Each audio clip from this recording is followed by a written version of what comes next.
Art du meuble et mathématiques. La confirmation, le cas échéant, de la conjecture de Zalawski devrait être basée sur l'interprétation mathématique de nombreuses autres œuvres d'art meuble, en plus de l'os d'Ishango, provenant de différents sites à travers le monde, dans lesquels le relevé des mois lunaires peut être hasardé. Si des os comportant un nombre non significatif d'encoches ont été retrouvés dans les niveaux 1 et 2 WA, il y a entre 38 000 et 50 000 ans, de la grotte de Blombo, Afrique du Sud, le niveau 1 BS Lower BC, il y a environ 35 000 ans, a fourni l'os de Lebombo, un babouin.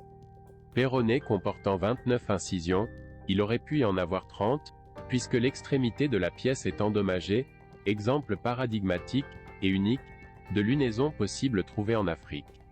En Europe, de nombreuses pièces ont été trouvées avec 30 marques ou un nombre très proche. En plus de ceux recueillis par Marchak dans son livre, Le Poinçon en fer, il y a 34 000 ans, contient 3 colonnes de 31, 37 et 33 encoches, tandis que la dent de la Garma, en plus d'être ornée d'une tête de cheval, en conserve 28.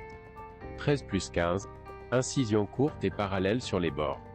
Mais les objets d'art mobilier au caractère symbolique plus particulier sont les pendentifs, objets décoratifs, sans utilité pratique, qui constituent le trousseau portable nécessairement choisi de nos ancêtres.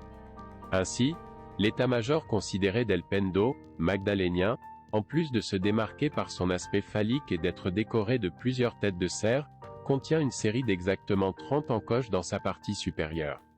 Le pendentif en fer, âgé d'environ 30 000 ans, présente sur ses bords des encoches parallèles, presque 60, 2 par 30, qui sont interrompues par la case de la pièce à ses extrémités.